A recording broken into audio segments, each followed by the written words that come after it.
Okay, let's unpack this. Today, we're taking a deep dive into something really specific.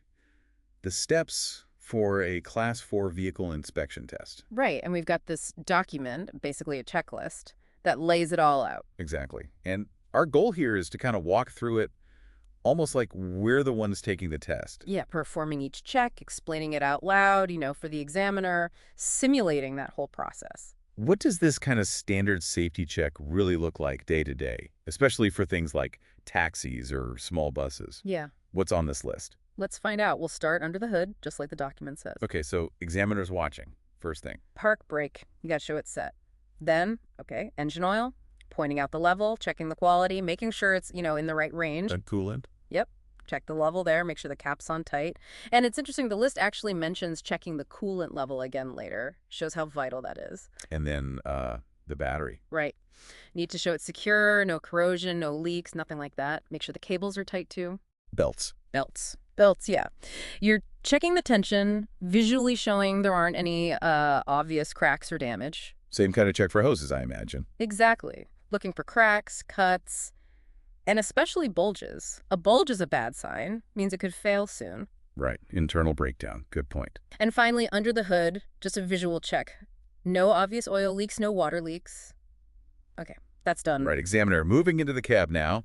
First up, defroster and heater. Yeah, you turn them on, front and rear, show they're working, then cycle them off. And check the gauges. Check the gauges. Fuel gauge, battery meter, and you actually note the fuel level needed enough for the trip. So full, or almost full according to this. Okay. Horn. Quick beep, show it works. Interior lights.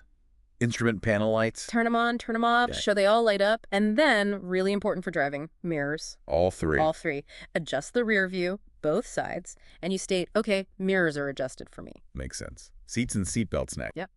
Show the seats are bolted down securely, front ones slide and adjust like they should. Then the belts pull on them, show they retract. Look for any cracks, any fraying.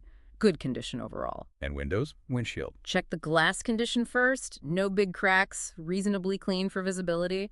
Then check the side windows. Do they roll up and down properly? Can't forget wipers and washers. Definitely not. Turn on the wipers, hit the washer fluid, show it sprays, show the wipers clear the windshield, and confirm there's enough fluid in the reservoir. So the whole in-cab check is basically demonstrating control and visibility. Pretty much. Everything the driver interacts with directly needs to be working right. Okay, Right. let's head outside the vehicle. Right. Body check first. Looking for damage. Yeah, you'd walk around, point out any major dents or scratches, but mainly confirm structural integrity. Check all the glass again, windows, windshield, no cracks. Doors need to work properly. Doors got to be secure, open, and close right. Same for the exterior mirrors. Secure, glass clean, no cracks. Exhaust system. Check it's properly secured, no obvious signs of leaks. Big safety hazard, that one. Right. Fuel cap or charging cover if it's electric. Secured, no leaks, no cracks there either. And license plates, front and rear. Got to be attached securely and clean enough to read. The list even notes the insurance and registration decal, usually on the rear plate, needs to be visible and valid. Good detail. What about the trunk? Just confirm it's secured, opens and closes properly, and if there's a spare tire, you point out that it's secured too. Can't have that rolling around. Okay. Now lights. This seems a bit more interactive. It is. So you, the person taking the test, turn on the headlights, low and high beams, turn on the four-way flashers, turn on the left signal, then the right signal.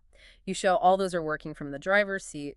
But not the rear lights. For the taillights, brake lights, and reverse lights, the document says you specifically ask the examiner to check them. You hit the brakes, put it in reverse, and they confirm visually from the back. Okay. So you operate them, they confirm.